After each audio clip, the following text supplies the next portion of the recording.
If you've learned about the Real Originate program with One Real Mortgage and you're ready to get started, this video is going to break down what you need to do to the point where you have your MLO. So if we haven't met before, my name is Katie Day. I'm the team leader of the Moving to Texas team. I am also a growth ambassador with Real. I'm helping Real to grow ancillary services like One Real Mortgage. As far as what you need to do, the first thing that you need to do if you are ready to get started is get your NMLS number. NMLS stands for the Nationwide Multi-State Licensing System and Registry. And this is where you get your number. So when you go to the website, you are going to click the Need an Account button. You'd select individual as your account type, complete the form with all your legal info, verify your email, and you will get your unique NMLS ID number. And you're going to use this to register for your pre-licensing education. You are going to use that to schedule your MLO exam and apply for your state license, but you also need your NMLS number in order to sign your LOI. So step 2 of the process is going to be to sign your LOI and name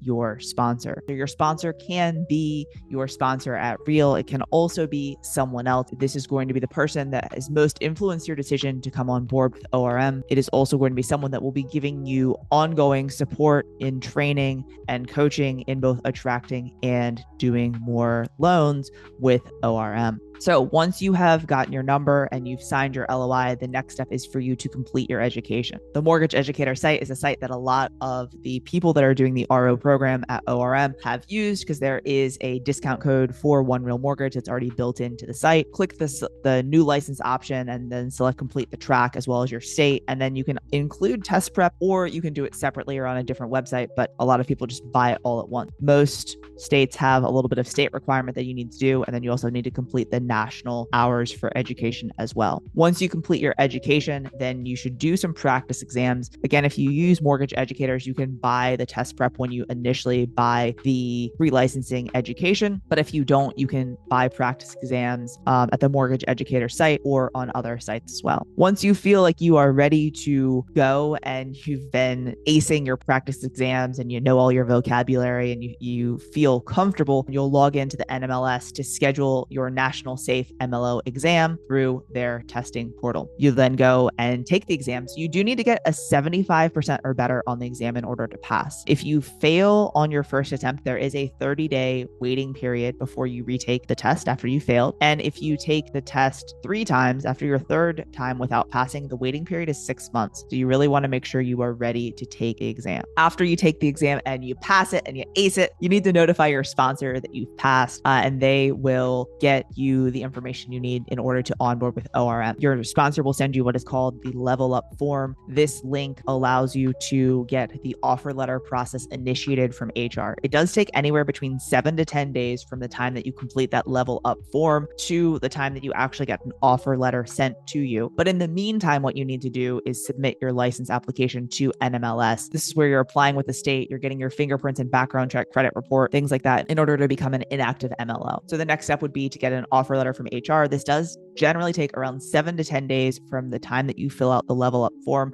Once you've signed the offer letter, and during this process, you're going to be getting all of your correspondence to your personal email. Keep in mind, you're being hired as a part-time employee, so you are W-2. So there are requirements and things that you have to do that aren't the same as 1099. So the deadlines that HR is giving are pretty strict in order to ensure that they stay in compliance with like federal employment regulations and things like that. So do the things when you are told to do them. Once you sign your offer letter, the next step would be to get your license sponsored by ORM. And so that's like when you hang your license with a brokerage with a real estate license, you need to do the same thing with a mortgage license. You can't just be an individual person doing mortgages. So you hang that with ORM. And then you also need to attend an onboarding class, which is on Mondays. So the onboarding class is going to break down all the things that you need to do and the timeframes in which you need to do them. All of the HR documents and training and everything does need to be completed within a certain amount of time so that the process can keep moving forward. Once you've onboarded completely with ORM, all of the correspondence that they're going to be sending back and forth to you is going to be with your ORM email. So as you're going through this process, it's really important that you're checking your personal email as well as once you have an ORM email, checking your ORM email, but checking both emails multiple times per day because they will be sending over a lot of information in order for you to get onboarded with the system. So if you've got questions on what you personally need to do next, feel free to shoot me a message or schedule a call and I'll talk to you soon.